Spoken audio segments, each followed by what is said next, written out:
Muy buenas tardes, bienvenidos a la emisión del noticiero del mediodía correspondiente a este lunes 22 de noviembre del año 2021. Froilán, un placer compartir contigo este tiempo de noticias. El placer es mío. Saludos amigos, comenzamos y lo hacemos como de costumbre presentándoles nuestros titulares. Felicita Díaz-Canel al pueblo venezolano y al gran polo patriótico por victoria en las elecciones regionales y municipales.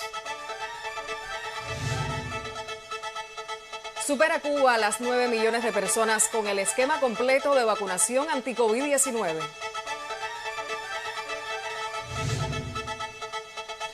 Elecciones presidenciales en Chile dejan dos candidatos con programas de gobierno diametralmente opuestos. El primer secretario del Partido Comunista de Cuba y presidente de la República, Miguel Díaz-Canel Bermúdez, felicitó en su cuenta de Twitter al gran polo patriótico de Venezuela, liderado por Nicolás Maduro, por su reciente victoria en las urnas. El mandatario calificó de contundente victoria el éxito de la coalición en los comicios. Las elecciones regionales en Venezuela realizadas este domingo pusieron en evidencia la crisis que afronta la oposición de ese país y reafirmó la legitimidad política del chavismo. La periodista Arlette Basayo tiene otros detalles.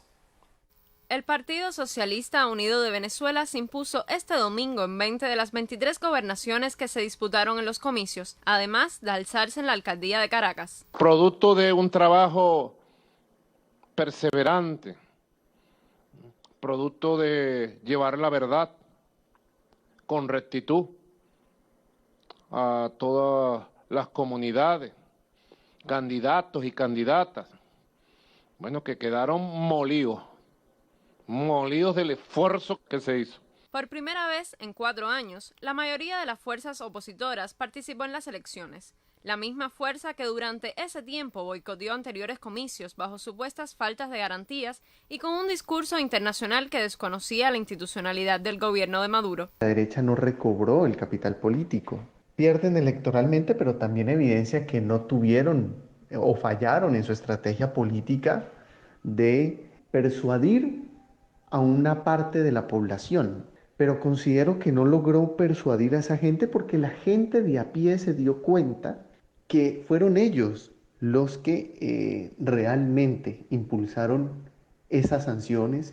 Las elecciones contaron con la observación de varios entes internacionales, entre ellos Naciones Unidas y la Unión Europea, y sucedieron tras una inédita renovación del Consejo Nacional Electoral. A pesar de que los comicios solo tuvieron un 41% de participación, para el periodista colombiano radicado en Venezuela, John Lastra, fue una jornada positiva. Más de 70 observadores internacionales constataron la paz que se vive en Venezuela en este marco de jornadas comicial y segundo, la garantía al sistema electoral. Además de la renovación de los cargos de 23 gobernadores, se eligieron 335 alcaldes, 253 legisladores y más de 2.471 concejales. Observadores internacionales reafirmaron la legitimidad de estas medias elecciones realizadas en el país bolivariano. Desde la redacción internacional, Arlette Basayo García.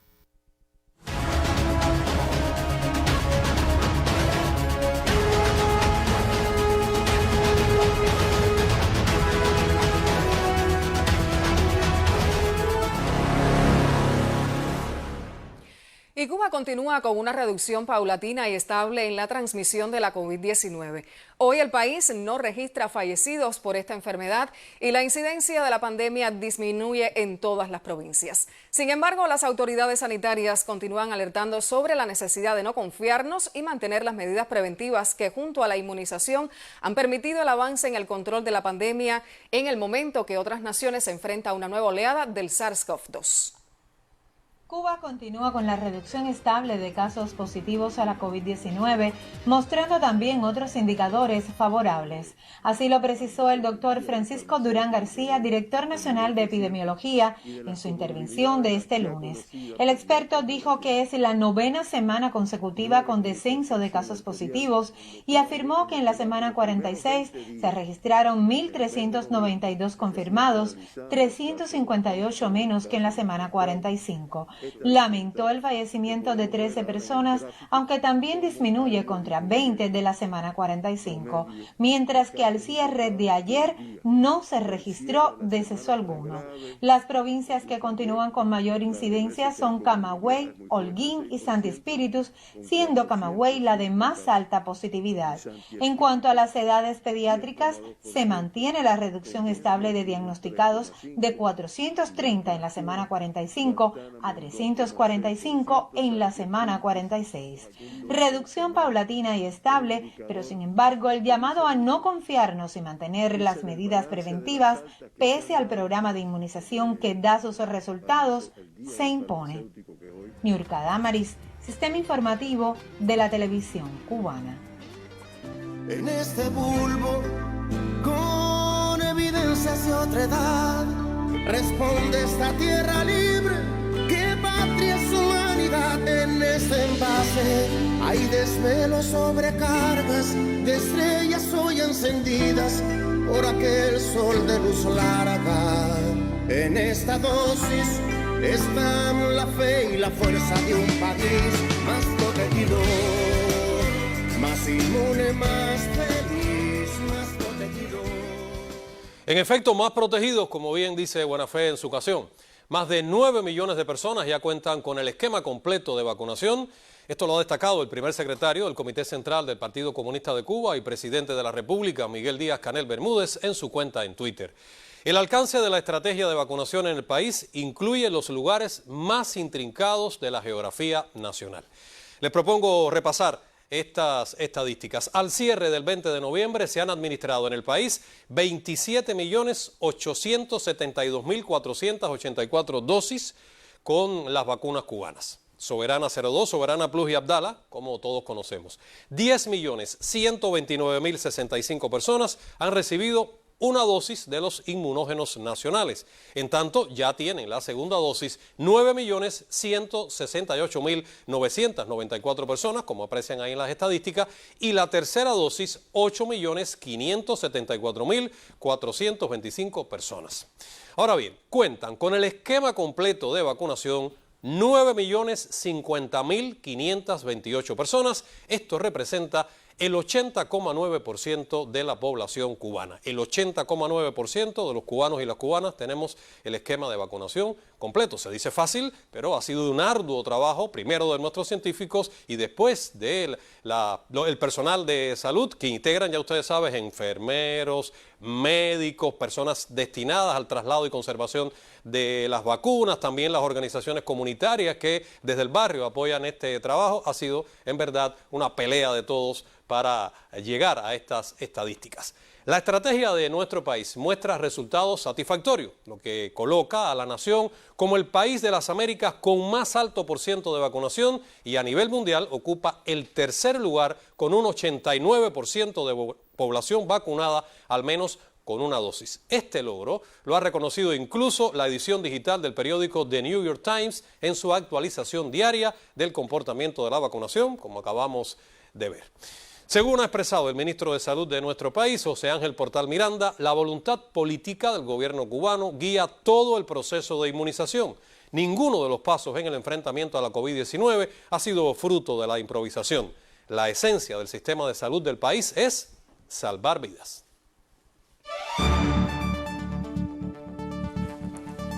En los minutos que siguen conocerán sobre un jardín botánico ubicado en la precordillera de la Sierra Maestra que atesora por más de 40 años la flora natural y fauna autóctona de la región.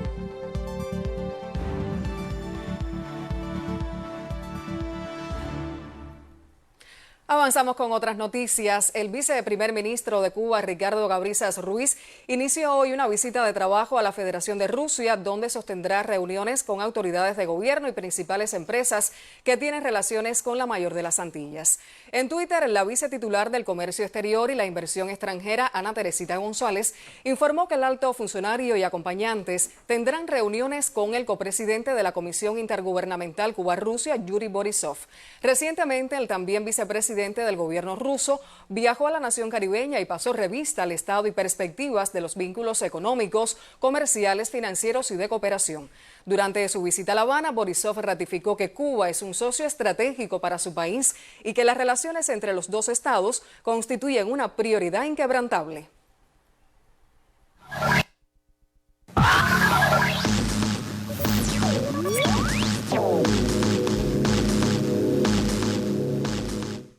Buenas tardes. Vamos a comenzar nuestro segmento en Chile, donde este domingo hubo elecciones presidenciales. Dos candidatos con programas de gobierno diametralmente opuestos, José Antonio Kast y Gabriel Boric, ganaron la primera vuelta de estas elecciones y pasarán al balotaje o segunda vuelta el próximo 19 de diciembre. Ninguno de los dos forman parte de los partidos que gobernaron ese país durante las últimas 3 décadas, lo cual obedece al descrédito de las formaciones políticas tradicionales, sobre todo después del estallido social de 2019. Nuestro noticiero contactó vía internet a un conocedor de la realidad chilena, el periodista Manuel Cabieses Donoso. Vamos a escuchar su análisis de lo sucedido la víspera. La crisis política, social e institucional que vive Chile se acentuará por las elecciones de ayer. Constituyeron un revés para las fuerzas del cambio. El candidato presidencial de una extrema derecha de tinte fascista, José Antonio Kast, alcanzó la primera mayoría con el 28% de los votos. El candidato del Frente Amplio y del Partido Comunista, Gabriel Boric, lo sigue con 26%. Ambos pasarán a una segunda vuelta decisiva el 19 de diciembre. Kast y Boric tendrán que ajustar sus programas y acomodarlos a los intereses de sus eventuales socios. Sin embargo, los votos escasean. Otra vez la abstención electoral fue la reina de la batalla. De 15 millones de electores, solo votaron poco más de 7 millones, o sea, el 47%. Al Senado ingresará con la primera mayoría nacional una mujer ciega, Fabiola Campillay, independiente. Ella perdió la vista en 2019 cuando la bomba lacrimógena disparada por un capitán de carabineros le impactó en el rostro. Fabiola es obrera de una fábrica de pastas y dirigente social de su barrio. La amenaza de que el fascismo se haga del gobierno de Chile el 19 de diciembre hace peligrar el éxito de la Convención Constitucional que está elaborando una nueva Constitución. Kast anuncia medidas que pueden obstruir la tarea de la Convención. Lo esencial de su programa es la represión, orden en las calles, lucha contra la delincuencia y el tráfico de drogas, así como freno a la inmigración y expulsión inmediata de los inmigrantes ilegales. Bueno, gracias en primer lugar al periodista Manuel Cabieses por este reporte. Y es muy interesante lo que está sucediendo en Chile. Son dos visiones que deberán escoger los chilenos cuando el mes próximo acudan a las urnas para elegir al sustituto de Sebastián Piñera. Avanzamos, vamos a México. La Secretaría de Relaciones Exteriores de ese país denunció hoy que fabricantes de armas de Estados Unidos maniobran para culpar al país azteca del contrabando del que se nutre el crimen organizado. En un comunicado de prensa, la Cancillería recuerda que el 4 de agosto pasado, el gobierno de México demandó a varios fabricantes de armas ante las Cortes de Estados Unidos por comercio negligente e ilícito que contribuye al tráfico de armas. En este sentido, advierte que los fabricantes tratarán de responsabilizar a los mexicanos de las razones de la demanda, lo cual fue expuesto por Alejandro Celorio, consultor jurídico de Relaciones Exteriores. El funcionario informó que presentarán varias defensas, algunas ya las anticiparon, otras quizás sean novedosas, pero aclaró que ellos prepararán sus argumentos para tratar de detener el litigio. En el Medio Oriente, Nir Hefetz, ex asistente del otrora primer ministro de Israel, Benjamin Netanyahu, testificó hoy contra su antiguo jefe en uno de los 3 casos que la Fiscalía desarrolla contra el político por abuso de poder, por soborno y por fraude. En su intervención ante el Tribunal del Distrito de Jerusalén, Hefetz afirmó que el dueño de la firma de comunicaciones Bezek, Shaul Elovich, entregó en 2014 una lista a Netanyahu con los nombres de quienes debían asumir el puesto del titular de comunicaciones. Según el testimonio, la lista del magnate de las comunicaciones era encabezada por el propio Netanyahu, quien a la postre ocupó el cargo de forma simultánea a la jefatura de gobierno. Por cierto, las declaraciones de Hefetz están vinculadas al caso 4000, en el que se acusa también a Netanyahu de beneficiar de manera ilícita los intereses comerciales de Elovich a cambio de una cobertura positiva en el portal noticioso Walla. Y quiero terminar en Estados Unidos, en Wisconsin, donde al menos 5 personas murieron y más de 40 resultaron heridas, incluyendo niños. En medio de una celebración navideña en Waukesha, un vehículo atropelló a una multitud. Así lo describe una televisora de ese país. Una camioneta cruzando a toda velocidad por la barricada de seguridad fue la primera señal de la tragedia que se avecinaba en Wisconsin. El mismo vehículo pasó luego por el lado de los últimos de la fila en el primer desfile de Navidad desde la pandemia en Waukesha y de quienes lo disfrutaban, como esta pequeña niña, a quien por un milagro no atropelló. De pronto viró a la izquierda y embistió de lleno a los participantes, entre ellos estudiantes y sacerdotes, según confirmó la arquidiócesis de Milwaukee. Hay al menos 5 muertos y 40 heridos.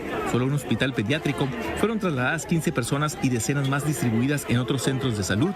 Los testigos aseguran que el conductor es un hombre que maniobró intencionalmente para atropellar a la multitud. Bueno, el jefe de la policía local, Daniel Thompson, informó anoche que una persona está bajo custodia y que no había más amenazas. En estos momentos continúan las investigaciones, ya se descartó que la acción tenga carácter terrorista y el FBI asiste a los investigadores. Así termino, ahora continúen con otras informaciones.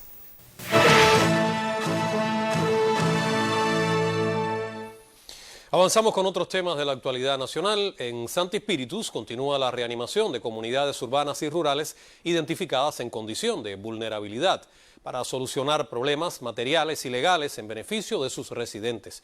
Tal es el caso de Magua, perteneciente al municipio de Trinidad, donde ya concluyeron la mayoría de las acciones previstas en esta primera etapa de trabajo.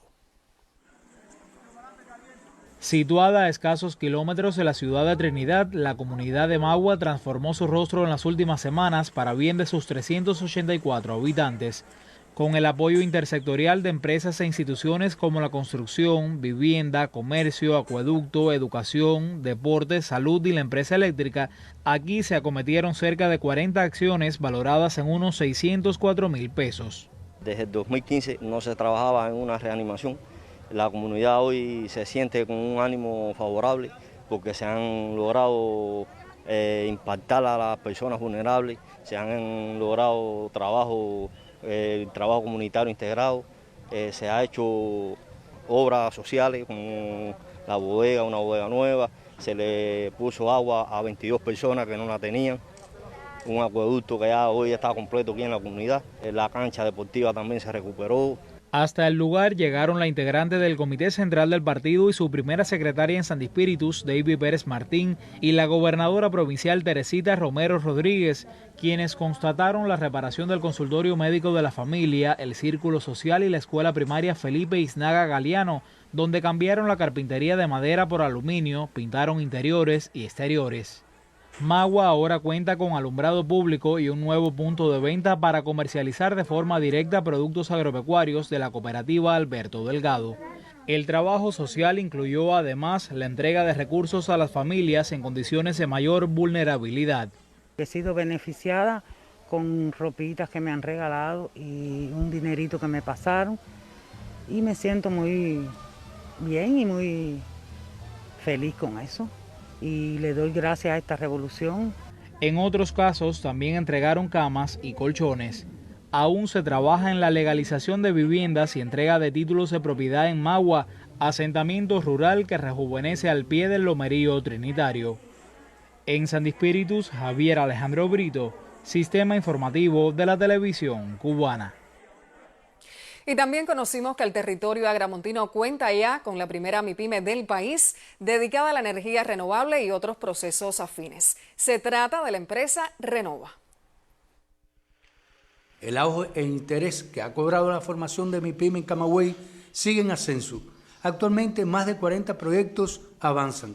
21 empresas están aprobadas y 7 constituidas, entre ellas Renova, primera del país dedicada a la renovación de energía y otros procesos relacionados con la informática, redes, domótica inteligente y las comunicaciones. Y con el uso de la tecnología vamos a lograr primero producción energética sostenible a través de sistemas solares, sistemas eólicos y como una segunda parte de todos esos proyectos automatizar todos los sistemas que existen actualmente en el hogar, en la industria, en la oficina. Actualmente estamos diseñando toda una plataforma base muy importante para lograr de la forma más rápida crecer en el mercado nacional y lograr también en un momento próximo la exportación de servicios e incluso de equipamiento que nosotros mismos pretendemos ensamblar en Cuba y que en algún momento también se podrá fabricar 100%. El mundo se está proyectando al uso, a la sustitución completamente de los combustibles fósiles y nosotros debemos ir en esa misma línea. La MIPYME Renova se empeña en lograr mayor eficiencia energética a través del sistema de energía solar, propósito de gran beneficio para el país. En Camagüey, Luis Naranjo, Sistema Informativo de la Televisión Cubana.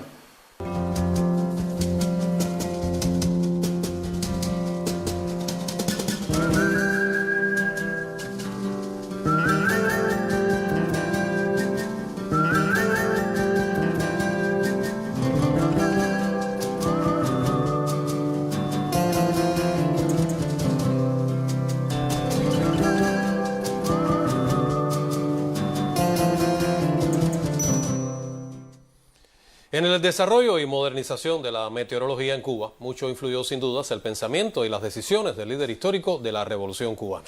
Así es, al tema Froilán nos acercamos en esta oportunidad desde la perspectiva de un agramontino que dirige desde su fundación hace 18 años el Centro Nacional de Radares y para quien Fidel Castro es un ejemplo a seguir. Orlando es un agramontino que dirige el Centro Nacional de Radares, fundado desde el año 2003 y que en estos días de noviembre rememora la impronta del legado del comandante Fidel Castro en la meteorología cubana. Desde hace 56 años tenemos radares meteorológicos en Cuba y la presencia del comandante estuvo desde el mismo inicio. Cuando se inauguraron los dos primeros radares rusos que hubo en Cuba, el de Pico San Juan y el de Pilón, en Granma. Había otras localizaciones y finalmente la discusión la zanjó el propio comandante en jefe, que dijo que a pesar de las dificultades para conquistar la cima del Pico San Juan, el radar meteorológico debía ir allí en ese lugar. Y finalmente allí es donde está ubicado porque es la cima de todo el Escambray y da una visibilidad casi completa para toda la isla. Fue en el año 2004, ante el paso del huracán Iván por Cuba, que surgió la idea de modernizar los radares de la isla, un sueño de Fidel. Él le preguntó a Rubiera en los estudios de televisión, cuando estaban dando el seguimiento al huracán, que qué otra cosa haría falta para mejorar el seguimiento de los huracanes. Y Rubiera le dijo, un radar Doppler. Y entonces nos encargaron a nosotros la materialización de ese reto tecnológico muy fuerte. Y el radar lo pusimos en funcionamiento el 13 de agosto del 2012, justamente para el cumpleaños del comandante. tuvimos ya listo en funcionamiento el primer radar Doppler de Cuba. Y ahora, en el año 2020, inauguramos el radar de Casablanca, también con la cualidad Doppler, también fabricado completamente por el personal cubano. Eso es un logro que muy pocos países tienen. Nosotros estamos, digamos, entre las 10 instituciones, ni siquiera países son menos, entre las 10 instituciones que son capaces de fabricar un radar meteorológico. Para este camagüeyano, amante de su comarca y profesional de excelencia, el líder histórico de la Revolución Cubana fue fuente de motivación constante. A mí Fidel siempre me impresionó como persona por la capacidad extraordinaria.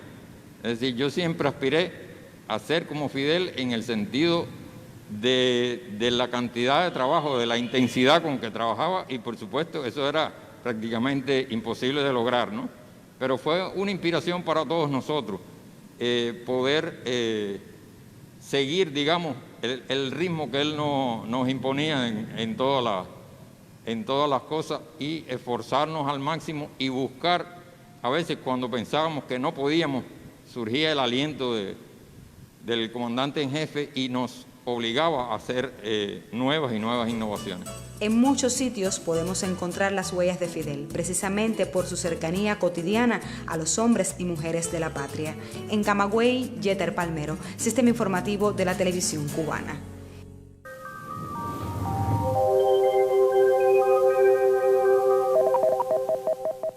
Hola, ¿qué tal? Muy buenas tardes. Hemos tenido una mañana con un amanecer nublado en casi todo el occidente, el centro del país. Fíjense en la imagen de satélite cómo tenemos ahora los nublados más activos al norte de la capital.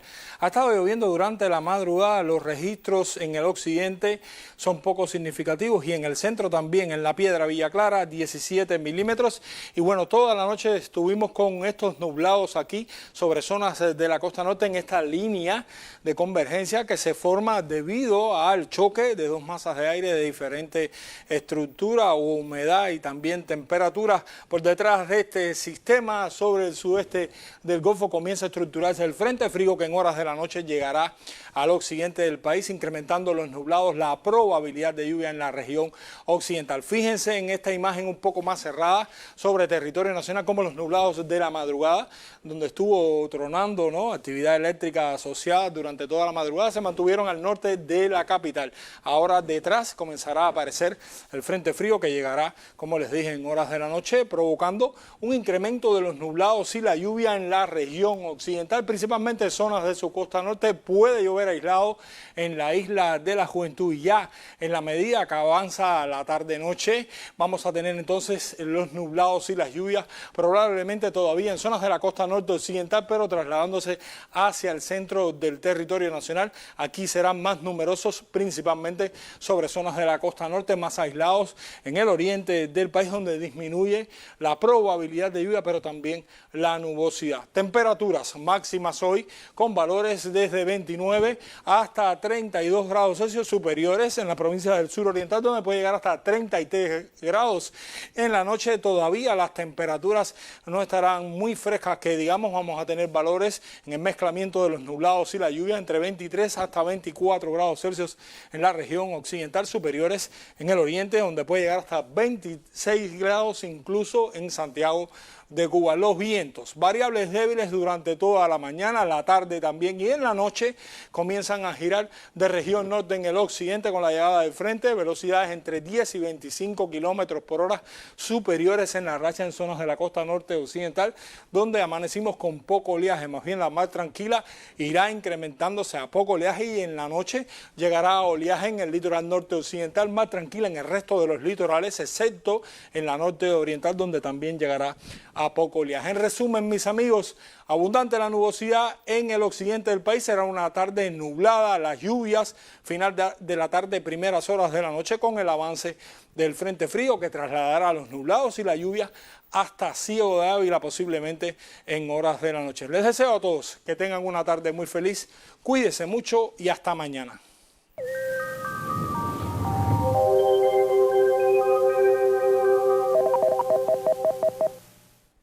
El Jardín Botánico Cupaynicú, ubicado en la precordillera de la Sierra Maestra, es la instalación de la provincia de Granma, tiene carácter científico, cultural y recreativo. En los predios del municipio montañoso de Guisa, en la precordillera de la Sierra Maestra, el Jardín Botánico Cupaynicú se muestra como uno de los recintos más apreciados por quienes aman la naturaleza.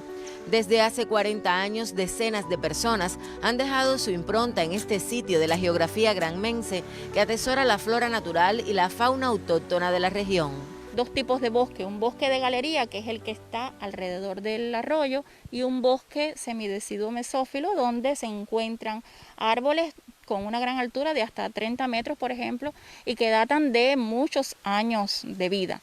Y además recursos que están prácticamente vírgenes de hace mucho tiempo y en el cual nosotros hemos montado un senderismo con un área protegida, es decir, así está como concebido. Cupaynicú está reconocido por su trabajo en la protección del medio ambiente. Ya sea relacionado con el manejo de la biodiversidad, ya sea trabajando en la parte de la informatización, ya sea en otros factores que influyen en el medio ambiente, como es el trabajo de los ecosistemas. Contamos con una área protegida, ya con una categoría de manejo como reserva florística manejada, obtenida también en todo este tiempo, es decir, en estos 40 años. Disímiles premios avalan la consagración de quienes laboran en sus 15 áreas culturales, donde se preservan variadas colecciones. Se han obtenido el premio Academia, se ha obtenido el premio que da la Asociación Botánica de Cuba, se han obtenido premios por la resolución 34 del SIGMA. En fin, hay una serie de reconocimientos que tiene el jardín que están dados justamente por ese desarrollo científico y donde está impreso todo el trabajo de los especialistas, de nuestros investigadores. Especies amenazadas encuentran aquí refugio seguro. Por ejemplo, podemos mencionar la Crotalaria trinita, podemos mencionar la Begonia cowelli, podemos mencionar la Nona cubensis, el Piper baracoano, es decir, estamos en la búsqueda del Melocactus nagi, un tipo de cactus que realmente estaba en un momento extinto y que en expediciones este equipo de trabajo está buscándolo y protegiéndolo en primer lugar para poderlo preservar, para poderlo conservar y mantenerlo para las generaciones futuras. 40 años cumple el Jardín Botánico Cupaynicú de Guisa en la provincia de Granma, fundado el 22 de noviembre de 1981, un espacio para la protección de la naturaleza y la biodiversidad en general. Desde Granma, Lisette Márquez, Sistema Informativo de la Televisión Cubana. Y en los cayos Coco, Guillermo y Paredón Grande se monitorean arrecifes, fauna asociada y pastos marinos con el fin de crear una línea base que determine el estado de conservación de estos sistemas. Los detalles en el siguiente trabajo de la periodista Arleti White Morales. Es una línea muy bonita. Desde que tengo uso de razón siempre he querido trabajar en la parte marina. Es un trabajo un poco sacrificado, estamos lejos de la familia, a veces las condiciones en el mar no son las idóneas, no es como estar en la tierra. Pero nada, van saliendo el trabajo y los arrecifes al final lo van a agradecer. Aquí en el CIE somos una familia, tenemos un equipo de trabajo muy completo, muy bonito. Somos jóvenes, pero jóvenes muy responsables y muy sacrificados con nuestra labor que hacemos, siempre con el fin de conservar el medio ambiente y la biodiversidad marina. Práctica, preparación y entusiasmo definen a este grupo de especialistas que desarrollan un monitoreo en la Cayería Norte de Ciego de Ávila para dar respuesta a los efectos del cambio climático y proponer medidas de mitigación que contribuyan a la salvaguarda de la biodiversidad marina. Proyecto territorial del Centro de Investigaciones de Ecosistemas Costeros, que también aboga por un turismo sostenible. Ecosistemas que son bellos, que son un destino que se vende sobre todo de sol y playa, pero que es un ecosistema muy frágil también y por eso es que hay que irlo desarrollando, pero de manera amigable con el medio ambiente. Y cada vez que haya algo que esté afectando, pues para eso estamos nosotros, para alertar, decir, bueno, aquí está afectándose tal parámetro y entonces, bueno, ahí se interviene y se mejora lo que esté afectando. Nuestro monitoreo abarca el estudio de 3 cayos, Cayo Coco, Cayo Paredón y Cayo Guillermo, cuyos cayos están fuertemente antropizados por el desarrollo turístico y nuestro objetivo es determinar actualmente cuál es el estado de salud de los arrecifes y a partir de ahí proponer medidas para conservar el estado de salud de esos ecosistemas. Hicimos toda la parte norte de Cayo Guillermo, desde la parte de los Guillermitos, la parte más oeste, hasta la parte este de Cayo Guillermo. Empezamos, la COVID nos jugó una mala pasada y tuvimos que suspender los monitoreos un tiempo y los retomamos. Entonces ya hemos hecho Cayo Paredón y estamos acá en Coco, ya hemos hecho 2 o 3 sitios en Coco y nos falta terminar de Coco, lo que es la parte de Flamenco y llegar hasta Cayo Guillermo. Los arrecifes del norte de la provincia están en bastante malas condiciones. Hay pesca ilegal, el calentamiento global, eso es inherente a los arrecifes. Cuando suben las temperaturas, los arrecifes empiezan a morir, empiezan los grandes eventos de blanqueamiento que han existido en la historia, son muchos los corales que han sufrido, el aplanamiento propio por la mortalidad que tienen los arrecifes se han puesto más planos, pero en algunos sitios hemos visto recuperación y recape de algunos corales, que eso es un buen indicador de recuperación de arrecifes en la provincia. Desde que terminó la última parte del proyecto Sabana Camagüey en Ciego de Ávila, se pierde la data del monitoreo marino. De allí el estudio minucioso que posibilite plantear acciones como limitar visitación en algunos casos o acudir a la plantación artificial de corales para regenerar la barrera y que no sufra afectaciones antrópicas demasiado fuertes. Desde Ciego de Ávila, Eric Llanes y Arletis Guay Morales, Sistema Informativo de la Televisión Cubana. En los minutos finales de este noticiero compartiremos el testimonio de un ecuatoriano que siendo niño conoció a Fidel y a partir de entonces evoca siempre el pensamiento del líder cubano.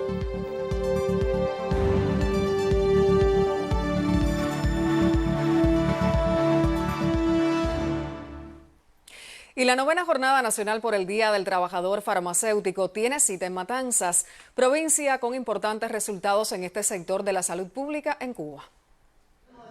Matanzas funciona como sede de la 9ª Jornada Nacional por el Día del Trabajador Farmacéutico, con la presencia de directores de las empresas de farmacias y ópticas de todo el país. Todos los años, a partir del 2000, se desarrolla la Jornada de Trabajo Farmacéutico en el país en honor a Antonio Guitera. Tradicionalmente, las provincias con mejores resultados van siendo acreedoras de la sede. Bueno, nosotros, la provincia de Matancera, fue acreedora de la sede por la 9ª Jornada de Trabajador Farmacéutico Cubano para este año. Un grupo de expertos del Grupo Empresarial de Biotecnología y Farmacéutica, así como de la empresa comercializadora y distribuidora de medicamentos, abordaron el seguimiento al control de fármacos, la ejecución del Plan de Medidas Nacional para el Enfrentamiento al Delito, así como la garantía de encontrar en la medicina natural tradicional soluciones rentables a la carencia de medicamentos. La jornada ha estado amplia, ávida de personalidades del mundo científico de nuestro país. La 9ª Jornada del Trabajador Farmacéutico celebra con profundos debates las acciones para el restablecimiento, luego de difíciles meses de pandemia, de todos los servicios de salud en Cuba. En Matanzas, Anelice Bofil, Sistema Informativo de la Televisión Cubana. El Comité Nacional del Sindicato de la Administración Pública otorgó la placa 60 aniversario de la creación del sindicato al colectivo de la Unión Nacional de Juristas de Cuba. Asistieron a la ceremonia Joaquín Bernal, funcionario del Comité Central del Partido, el ministro de Justicia, Oscar Manuel Silvera, y José Alexis Ginarte, presidente de la Unión Nacional de Juristas de Cuba. Este reconocimiento se entrega por única vez a los colectivos con trabajo destacado en el sector. El secretario general del Sindicato de la Administración Pública, Yaisel Pieter, entregó la placa acreditativa al presidente del gremio de abogados, Alexis Ginarte. Resultados económicos, presupuestarios, sino el impacto que han venido desarrollando aquellos colectivos en materia social, sindical, política, su labor en materia de la defensa de la revolución. La Unión de Juristas de Cuba tiene como misión el desarrollo de los profesionales del sector y en especial lograr la elevación jurídica de la población. Su colectivo se distingue por la dedicación, responsabilidad y sentido de pertenencia en un sector clave para el desarrollo integral de la nación. Y un verdadero reto, porque si bien ustedes conocen todas las tareas que hoy nos ha encomendado la Dirección de la Revolución de fortalecer nuestro orden interior, de contribuir a ese intenso cronograma legislativo que estamos viviendo, tenemos que decir con sinceridad que los juristas cubanos estamos hoy más consagrados que antes, más consagrados que nunca a este desempeño, a esta labor. También estuvieron presentes trabajadores de larga trayectoria en la organización. Hilda Suárez, Sistema Informativo de la Televisión Cubana.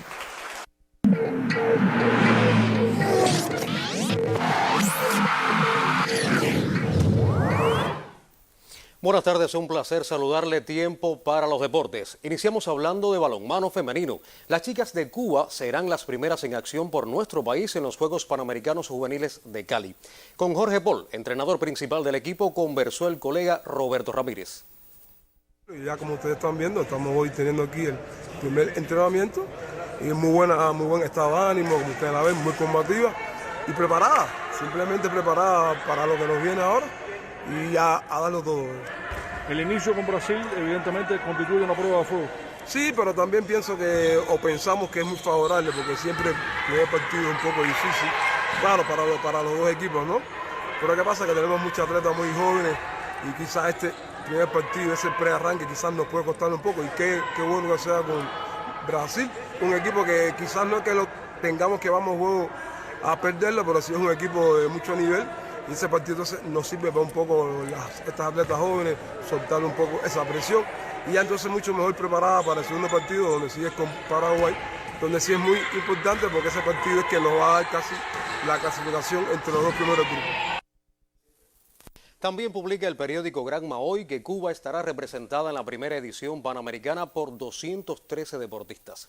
Al tratarse de la primera celebración de una cita de este tipo, en opinión de José Antonio Miranda, director de alto rendimiento del INDER, permitirá evaluar la reserva deportiva para los ciclos de 2028 y 2032 y los atletas con posibilidades de participar en los Juegos Olímpicos de París 24. El directivo también dijo que esta justa colombiana asegurará la continuidad en el desarrollo de las nuevas generaciones de atletas. Y conocimos además que mañana viaja a Colombia el equipo cubano de béisbol que participará en estos Juegos Juveniles con sede en el estadio Edgar Rentería de la ciudad de Barranquilla. El colega Michael Martín Gallego conversó con el comisionado nacional de este deporte en el estadio latinoamericano. Como hemos podido apreciar en este tiempo de preparación, es un equipo joven, pero un equipo muy entusiasta, con muchos atletas, con muchos talentos. Hay un grupo cargado de talento, un grupo que va a competir, va a divertirse, va a darlo todo por su país y pensamos que va a tener un buen resultado por lo que hemos visto en los controles y en los topes que se han realizado. Incluso hay atletas aquí que hemos podido evaluar que si pudieron haber hecho el grado también para el otro equipo que fue al Mundial. Seguimos hablando de deportes. Nos llega desde Camagüey que autoridades políticas y deportivas del territorio recibieron al estelar púgil Julio César La Cruz en una jornada que tuvo como colofón un partido de béisbol entre peloteros de Las Tunas y Camagüey. Antes del juego de pelota con escenario en el estadio Cándido González, se le dio una cordial bienvenida a Julio César, quien regresó a casa luego de su exitosa participación en el Campeonato Mundial de Boxeo, donde conquistó su quinta corona del orbe. Para mí siempre es un gran honor y un gran placer estar aquí por la tierra que me vio nacer, pues me vio crecer y desarrollarme en este mundo del deporte. En el encuentro de béisbol, la preselección de Las Tunas venció a la de Camagüey 7 anotaciones por 3. Independientemente del resultado final del partido, el tope fue calificado de muy provechoso por los mentores de los dos equipos. Los topes de confrontación es lo más importante de una preparación. Ahí se evalúan desempeños de los atletas noveles principalmente, a raíz de que este año no se pudo celebrar la serie provincial. Los juegos te da a ti la medida de cómo va encaminado y cómo va caminando la preparación de cada conjunto. Estos topes son importantísimos. El año pasado, debido a la pandemia, no pudimos efectuarlo, pero ya estamos topando desde temprano con Las Tunas y lo vamos a hacer con todo el mundo, porque no hay provinciales. Ya no puede ser jugar, hay que buscar la forma deportiva a través de los topes. Desde Camagüey, Luis Manuel Pantoja, Sistema Informativo de la Televisión Cubana. Y antes de despedirnos, informamos que el futbolista español Pedro González, mediocampista del club Barcelona resultó galardonado hoy con el premio Golden Boy 2021 que entrega el diario italiano Tuttosport al mejor jugador sub-21 de Europa en la temporada. Pedri, como le llaman amigos y seguidores, consiguió 318 votos para aventajar en solo 199 sufragios al centrocampista británico del Borussia Dortmund, Jude, quien totalizó 119. El jugador español se impuso en la votación a otros talentosos jugadores como el francés Eduardo Camavinga del Real Madrid y el también español Bryan Gil del Tottenham. Con esta información estamos cerrando el espacio deportivo dedicado aquí en el espacio del mediodía. La empresa de mensajería y cambio internacional del Grupo Empresarial Correos de Cuba ha sido notificada por DHL sobre el restablecimiento del servicio de paquetería hacia la nación antillana, el cual había sido suspendido temporalmente por esa compañía el pasado 23 de agosto. Ahora se restablece con límites de envíos basándose en la capacidad de espacio que la aerolínea contratada le facilita a esa entidad. La Universidad de Camagüey Ignacio Agramonte Loynaz profundizará convenios e intercambios con instituciones homólogas del mundo durante la Convención Internacional Científica y Tecnológica que comenzó este lunes de manera virtual. El evento, en su segunda edición, aglutinará hasta el próximo día 26 a más de 370 participantes extranjeros y de universidades de 22 países, incluyendo Cuba. La Casa Camagüeyana de Estudios Superiores promoverá igualmente debates sobre el enfrentamiento a la COVID-19, que marcó un antes y un después en la educación superior a nivel global. La empresa de semillas perteneciente a la filial del Ministerio de la Agricultura en Holguín, mediante sus programas, asegura la entrega del vital componente con la calidad exigida en apoyo a la siembra de cultivos varios en respaldo a las estrategias establecidas para contribuir a la soberanía alimentaria de Cuba. En la actual campaña de frío se ofertan simientes de tomate, pepino, habichuela, coporro y de melón, además de maíz, frijoles negros y caupí, de los cuales han vendido más de 4.000 quintales a las diferentes formas productivas del territorio.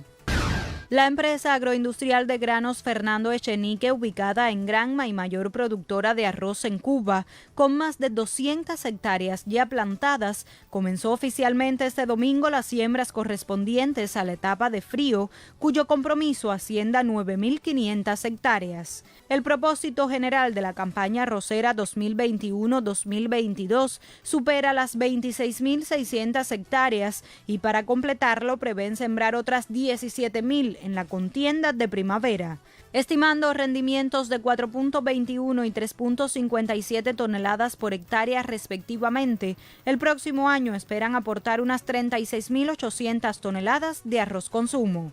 Wendy Rodríguez Contino, Sistema Informativo de la Televisión Cubana. Nuestra redacción, Lady Mari, continúan llegando mensajes solidarios con la Revolución Cubana. Precisamente, Froilán, hoy publicamos uno desde Puerto Rico. Se trata del abogado, profesor y analista político borinqueño Alejandro Torres Rivera, quien fuera presidente del Colegio de Abogados de ese estado asociado de Estados Unidos y quien también fuera dirigente del movimiento independentista nacional ostosiano. Para quienes defendemos el derecho de Puerto Rico a su futura independencia, tenemos que ser consistentes en la defensa de la verdadera independencia ganada con sacrificio por el pueblo cubano. Hoy, en momentos en que sobre Cuba y su revolución se entreteje un nuevo intento de subversión y desestabilización, sepan, hermanos y hermanas cubanas, que no están solos.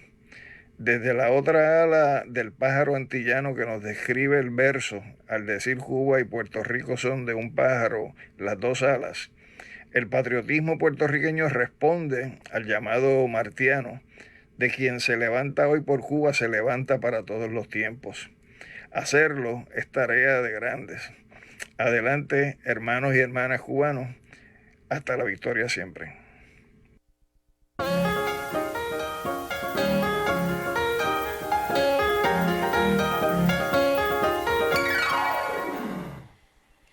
Buenas tardes. Este 22 de noviembre es el Día Internacional del Músico. Desde su cuenta en Twitter, el Instituto Cubano de la Música felicitó a todos los que incursionan en esta expresión del arte. En la publicación destacó la suerte de la nación caribeña de contar con el relevo que se forma en las escuelas de arte y desde la espontaneidad musical del pueblo cubano.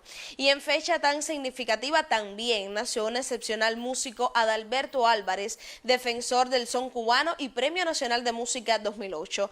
Desde Twitter, el Instituto de la Música señaló también que es recordado con respeto y admiración. 73 años cumpliría hoy esta excepcional figura. Como tributo, Brian Álvarez, hijo y actual líder de la orquesta de Alberto Álvarez y su son, confirmó que el nuevo tema Pasado, Presente y Futuro, bajo la casa discográfica Beat Music, acompañará el último álbum realizado por el sonero antes de su desaparición física.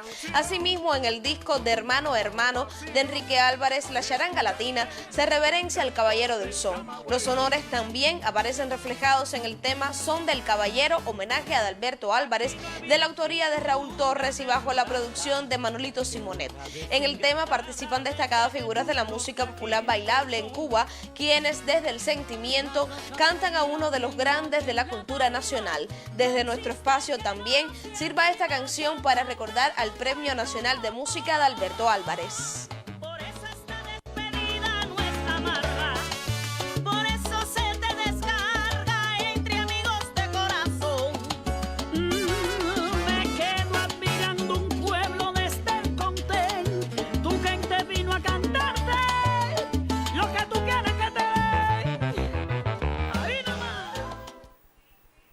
Y este 22 de noviembre inicia la Semana de la Cultura Italiana en Cuba. El programa acogerá diversas expresiones artísticas que aproximan al público nacional al teatro, el diseño, la literatura, las artes visuales y el patrimonio culinario italiano. Entre los momentos importantes destacan los festejos por los 700 años del autor de la Divina Comedia, Dante Alighieri, con la develación de una estatua realizada por el artista José Villa Soberón, hecho que tuvo lugar en horario de la mañana, así como la mesa redonda sobre el vínculo entre Dante Alighieri y Cuba. También tendrán lugar las premiaciones del concurso de carteles inspirados en películas del cineasta Pier Paolo Pasolini, junto a la exposición a propósito de su centenario en el Palacio del Segundo Cabo y la entrega del premio de novela a Italo Calvino, escritor italiano nacido en Cuba. La cita prevé transmisiones en vivo desde sus plataformas virtuales. Y en otras noticias, el Premio Nacional de Danza 2021 fue entregado de manera formal a la maestra Laura Alonso en ceremonia acontecida este fin de semana. El galardón es otorgado por el Consejo Nacional de Artes Escénicas y reconoce su trayectoria como profesora y presidenta de la Asociación de Danza para las Américas. De manos del viceministro de Cultura Fernando Rojas y de la vicepresidenta del UNIAC Corina Mestre, recibió de manera oficial el Premio Nacional de Danza 2021 la maestra Laura Alonso. La entrega, como parte de la cual se le otorgaron también otros reconocimientos de parte de diversas instituciones, tuvo lugar en la Sala Avellaneda del Teatro Nacional de Cuba, en gala organizada especialmente para homenajear a la maestre. Es un honor, pero es una responsabilidad. Entonces lo único que hace es darme más responsabilidad. Y ya tengo mucha. Yo siempre miro al futuro. Eso me enseñaron y eso es lo que hago. El futuro. Y el futuro siempre es muy lindo. Lo que sí hay que trabajarlo. Uno no se puede sentar a que el futuro llegue. Hay que trabajarlo, hay que trabajar los nuevos bailarines, los nuevos ballets, seguir dando cultura, siempre mejorar. La gala, protagonizada por jóvenes bailarines del Centro Prodanza que Alonso fundó y dirige, fue un merecido reconocimiento a quien fuera por más de 2 décadas solista del Ballet Nacional de Cuba y que ha desempeñado una destacada labor como profesora de esa manifestación, además de ser presidenta de la Asociación de la Danza para las Américas. Durante la velada se disfrutaron piezas clásicas de Prodanza con la intervención especial de la homenajeada y además se contó con la participación de alumnos de la Escuela Nacional de Ballet Fernando Alonso. Un espectáculo digno de una maestra de la danza cubana como lo es Laura Alonso. Saily Pérez Gordillo, Sistema Informativo de la Televisión Cubana. Y del 24 al 28 de noviembre tendrá lugar la muestra de mujeres cineastas, proyección de películas nacionales y extranjeras, exposiciones de carteles y paneles con reconocidas realizadoras conforman el programa del evento, que además se inserta en la jornada por la no violencia de género. La periodista Irina Martínez nos tiene todos los detalles. Yo me despido por hoy. Muy buenas tardes. El Comité de Género del Instituto Cubano del Arte e Industrias Cinematográficos, creado recientemente, pretende a través de la muestra de mujeres cineastas visibilizar la obra en diferentes especialidades del cine de creadoras de todo el país. El panel, integrado por Marilyn Solaya, Sara Vega, Lilian Morales, Eva María Guerra, Sergio Cabrera y Lisette Vila, abordó diversas temáticas desde la perspectiva de género que muestran la necesidad de una mirada plural e inclusiva en la producción audiovisual contemporánea. El Comité de Género apuesta por la pluralidad de voces.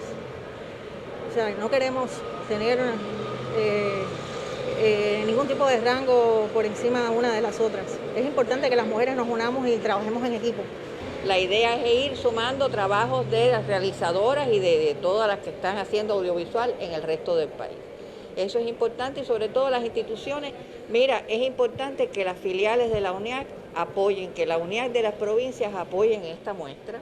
El Centro Cultural Cinematográfico Fresa y Chocolate y los cines Charles Chaplin y Riviera acogerán las proyecciones de filmes nacionales y extranjeros, acciones comunitarias, exposiciones de carteles, la cancelación de un sello postal y paneles con personalidades consagradas del cine cubano son algunas de las actividades de la muestra de mujeres cineastas que se desarrolla hasta el 28 de noviembre. Un espacio con carácter nacional que fomenta la investigación, la crítica y refleja el quehacer de la mujer en el séptimo arte. Irina Martínez Odio, Sistema Informativo de la Televisión Cubana. Y la memoria y el ejemplo del comandante en jefe, Fidel Castro, perduran a través del legado que dejó en los pueblos de América Latina. En Ecuador, el presidente de la Fundación Guayasamín, Pablo Guayasamín, evoca al líder cubano. 1943. Hoy preside la fundación creada por su padre, el gran pintor ecuatoriano Osvaldo Guayasamín. Pero Pablo Guayasamín es más que eso para Cuba. A sus 78 años ha entregado su vida a la solidaridad con la revolución cubana. Creció al amparo del ejemplo de Fidel Castro, a quien recuerda hoy como su padre espiritual. Como para todos los cubanos, Fidel fue para mí mi padre, mi segundo padre. Cuando yo me convertí en un momento determinado como en un brazo derecho de mi padre y me llevaba a todos sus viajes y ahí fui a Cuba. Y recuerdo que estábamos en una casa de protocolo y es la primera vez que lo cuento. Y de repente, no sé ni a qué hora, se cerró las calles. Yo estaba en una ventana y veo que llegan 3 carros y del carro central sale el comandante a visitar a mi padre que estaba en esta casa de protocolo. Y lo que me causó fue un impacto tan fuerte que me desmayé. A los 17 años estuvo preso en una cárcel de las Islas Galápagos por intentar montar una guerrilla. Y ahora, como entonces, admite que Fidel seguirá siendo el guía de todos los revolucionarios. ¿Cómo le van a recordar? Como el libertador, como a Simón Bolívar, como a José Martí. Es el ejemplo de que sí se puede vencer al imperio. A 90 millas de los Estados Unidos lo paró y lo ha parado hasta ahora. Y Fidel es libertad, Fidel es América Latina, Fidel es libertad para los países del tercer mundo. Fidel es Fidel. Desde Quito, Ecuador, Lourdes Estúcer, Sistema Informativo de la Televisión Cubana. Y así finaliza la emisión del noticiero del mediodía. Estas y otras informaciones en la www.canalcaribe.icrt.cu y para más interacción estamos en redes sociales. Nosotros nos vemos mañana, por supuesto, a la 1 en punto.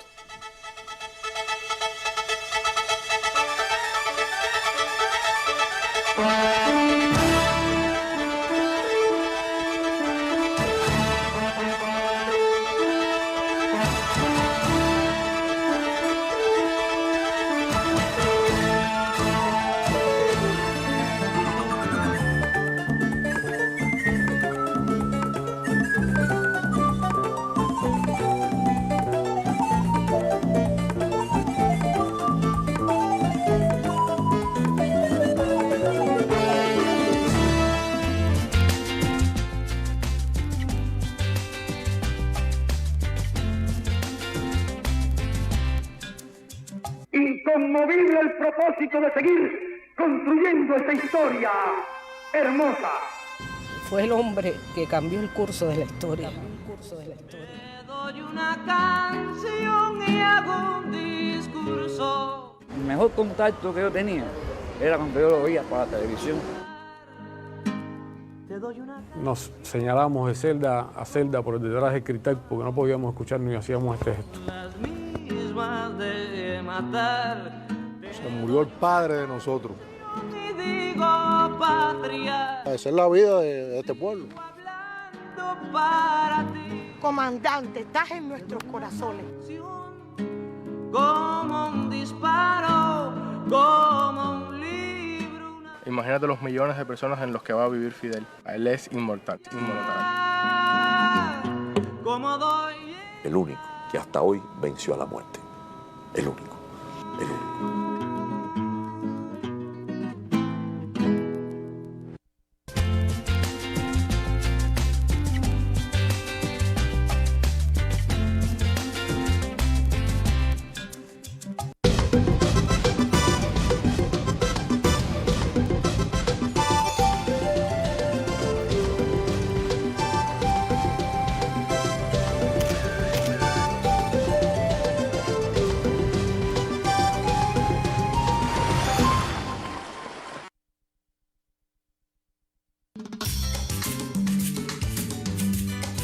Estación Caribe, hey, yeah. Estación Caribe, ven para que decide, vamos a dar la vuelta por las islas del Caribe. Estación Caribe. Estación Caribe, un viaje desde la historia al mundo sonoro de nuestras tierras, de las Antillas al Gran Caribe. Hey, yeah. Estación Caribe. Estación Caribe. Porque él nació del pueblo y en medio del pueblo permanece, y por eso su grandeza es la del pueblo cubano. Todo lo que ha hecho, todas sus acciones, son la plasmación de las más altas aspiraciones de la patria de José Martí. La paz en la que yo creo no está ni estará divorciada de la justicia, de la libertad,